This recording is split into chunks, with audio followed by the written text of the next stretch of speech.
This is our new Kampa Hailing 4 Air Pro. Just came in a couple of weeks ago, and we're going camping and actually glamping this weekend for about 4 days. Now, we have several tents that are larger than this, 6-person tents, but this is a 4-person tent, and I went ahead and set it up in the backyard for a couple of reasons. One of them is to test setting it up, to learn the different ways I can configure this tent. The other thing is, I knew it was going to rain pretty hard yesterday. It rained about 2.5 inches. Wanted to have the tent up in the rain just to test it to see how it did, and there was absolutely no problems at all. And with all the rain for about 12-14 hours, it was awesome. So anyway, I wanted to share with you and show you a Kampa tent from Europe. This is an inflatable tent, has 4 air beams, has 3 zones: sleeping zone, living zone, and then this wet area zone that I want to walk through. So I've set it up in the backyard.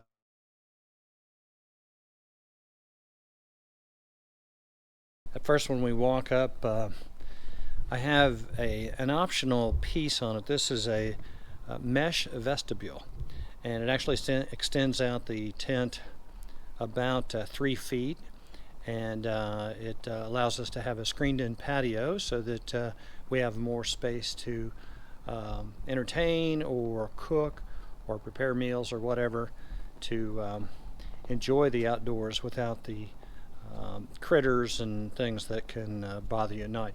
One of the things that's real important about the tents that are coming from Europe, a few of the American tents are this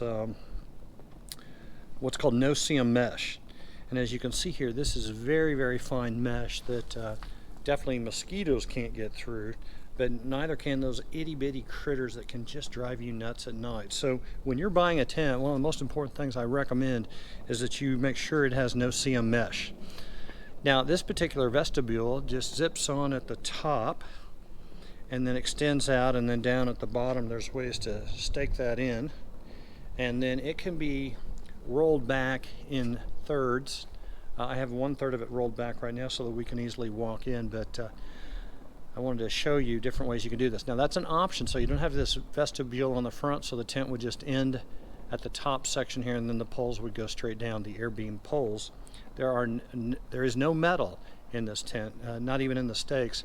Everything is either inflatable or a plastic. Another thing I wanted to share with you, you can watch many videos on this particular tent, how to set it up, how to pitch it, how to break it down. But one of the things that I don't see many videos on, this is why I started this website, and the reason for this video right here is to share with you different ways you can stage or put equipment and gear in your tent to give it different ways to provide the comfort and convenience and glamour and appeal that you want for whatever kind of camp out you're going on. This particular camp out, I don't think we're going to have anybody join us, so it's just going to be the 3 of us.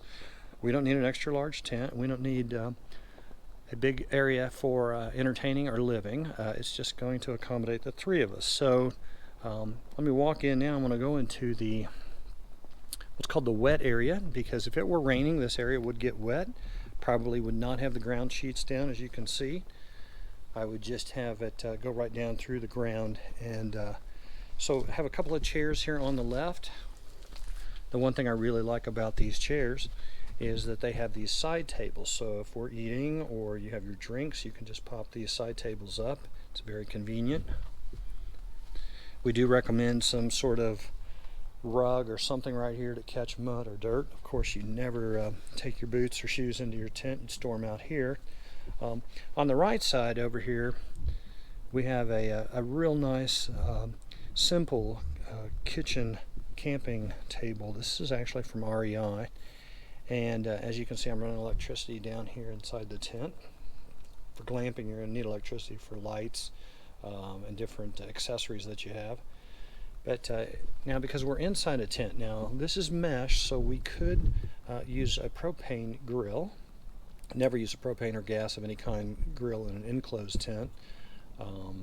But the fact that we have ventilation everywhere, we could be using gas if we wanted to, but I just wanted to show this to you, and the fact that we have an electric percolator to make coffee throughout the day. And we have a nice cupboard storage space down here. And that's important because animals will want to get into your food and get into your things, and this way you can seal them out. Another thing I highly recommend, as you can see over here, is a collapsible trash bag. As you read my website and learn about intense glamping, one of the things you'll discover, some of the strategies you'll discover, is to take a lot of equipment and gear to just make your camping intense. You're going to want things that are collapsible, inflatable, versatile, and foldable. This kitchen set is foldable. The trash can is collapsible.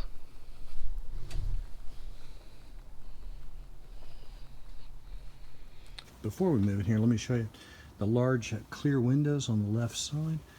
The windows to the living area. I'm in the wet zone right now. Windows here, a completely no-seam mesh large door right here with ventilation panel up on top, and then another large clear window on the right over here. So let's go in, walk through the no-seam mesh.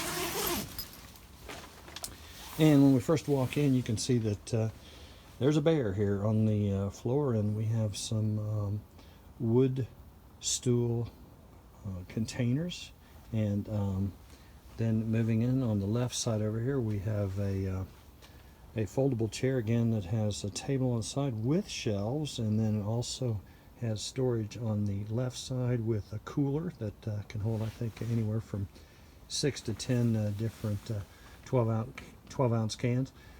A huge three-way door on the left, three-way in the sense it's a mesh, full mesh. It's completely clear plastic, and then it also has a curtain. As I walk in then on the right over here, you can see we've got inflatable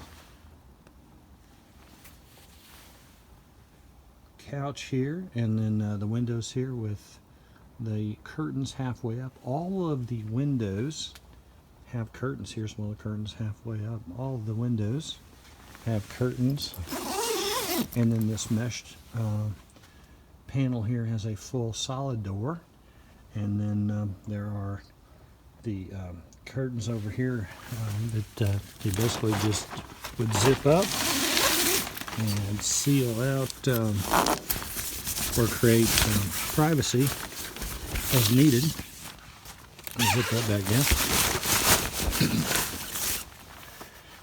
And then the full mesh door here, as I shared with you.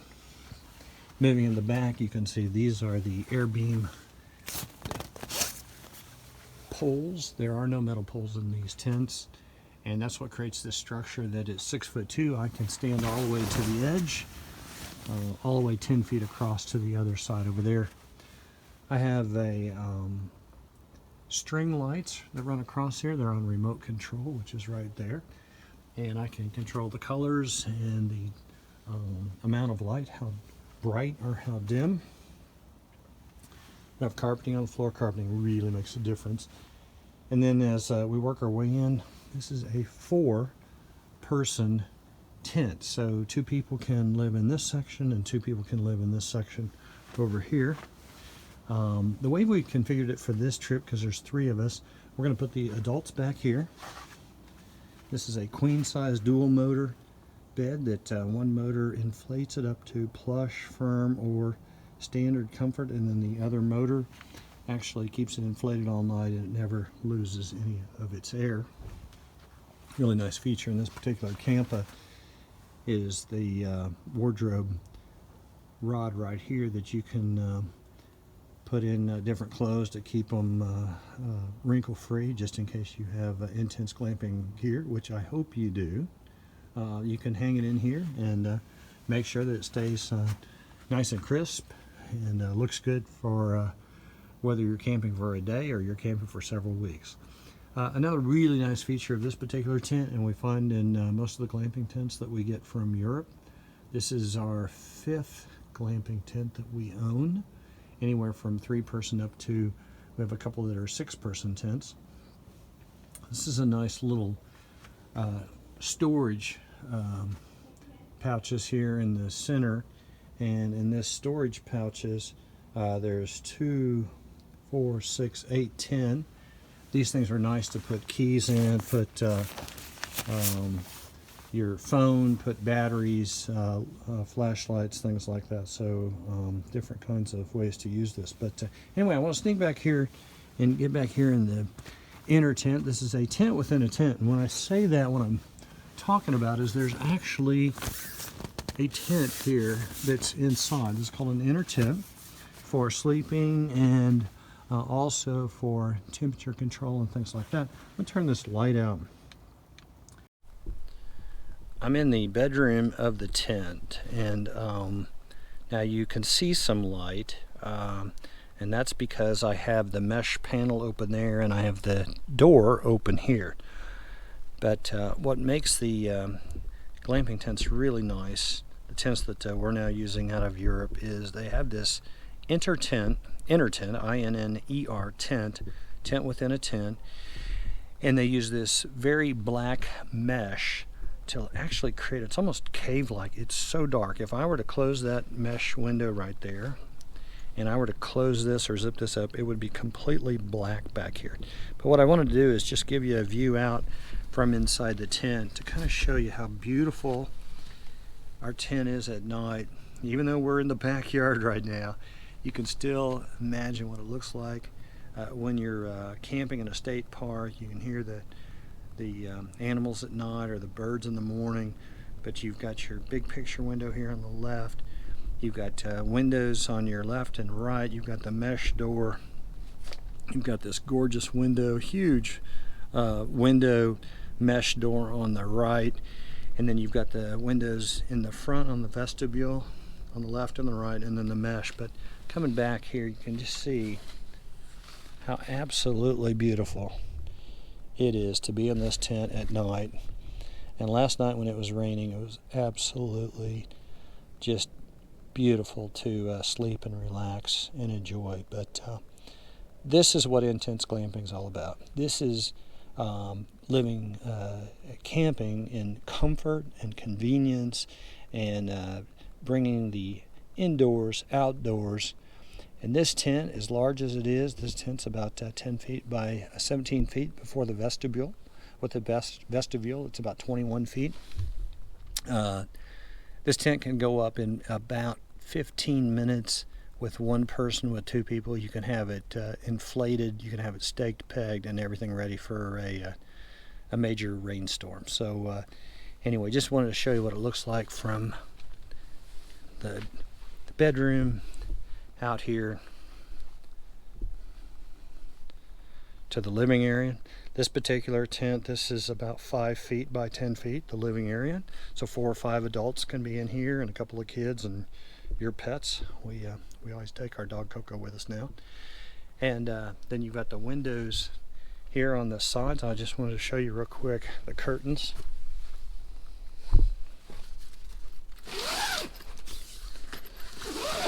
So if we wanted complete privacy and we didn't want anybody to be able to see in our tent at night or in the morning or whenever, maybe we're leaving, we can zip that up all the way and make it completely private.